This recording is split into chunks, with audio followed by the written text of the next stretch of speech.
Updates at pinakahuling mga usapin sa mundo ng palakasan. Atin ang pakinggan dito sa Ang Pilipinas Ngayon. Magandang araw. Narito na po ang Sports Balita. Ibinigay ng Rain or Shine ang unang talo ng Eastern sa PBA Commissioner's Cup 99-81 sa larong ginanap sa Ninoy Aquino Stadium sa Maynila.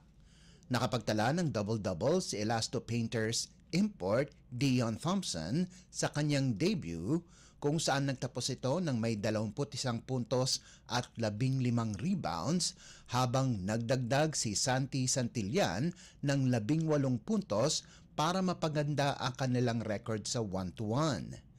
Nagambag naman sina Kaylan Chongson at Keith Datu ng tig 10 puntos bawat isa habang malaking tulong din ang 8 puntos na nagawa ni Sean Ildefonso. Nasayang naman ang 30 puntos at 12 rebounds ni Cam Clark kung saan bumagsak ang Eastern sa 2-1 record. Susunod na mga kalaban ng Rain or Shine ay ang San Miguel Beermen itong darating na linggo na gaganapin sa Inares Sports Center sa Antipolo City habang makakatapat naman ng Eastern ang TNT Tropang Giga itong darating na Biyernes na gaganapin pa rin sa Ninoy Aquino Stadium sa Maynila. Updates at pinakahuling mga usapin sa mundo ng palakasan. Atin ang pakinggan dito sa Ang Pilipinas Ngayon. Balitang PBA pa rin, napalawig ng Northport ang kanilang winning streak sa 3 pagkatapos malusutan ng Magnolia 107-103. Hindi maawat ang tambalang Arvin Tolentino at Joshua Munzon kung saan pinangunahan nila ang mga local players sa Northport ng may 27 at 25 puntos ayon sa pagkakasunod. Pinangunahan naman ni import Kadim Jack ang Batang Pier sa nanlikom nitong double-double na may 30 puntos at 11 rebounds.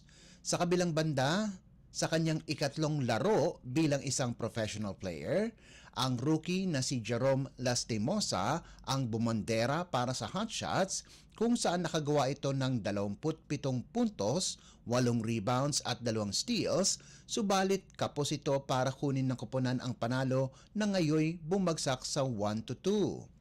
Nasayang din ang nagawa ni na Rome De La Rosa at Aris Dionisio na nakascore ng 16 at 13 puntos ayon sa pagkakasunod. Samantala, hindi naman naging maganda ang laro ng import ng Magnolia na si Ricardo Ratliff kung saan nakagawa lamang ito ng 10 puntos. Susunod na mga kalaban ng Northport ay ang Talk and Text sa linggo habang may oras para makapagpahinga ang Magnolia kung saan sa susunod na Miyerkules pa ang kanilang laban kontra sa kaparehong koponan ng Tropang Giga. Updates at pinakahuling mga usapin sa mundo ng palakasan. Atin ang pakinggan dito sa Ang Pilipinas Ngayon.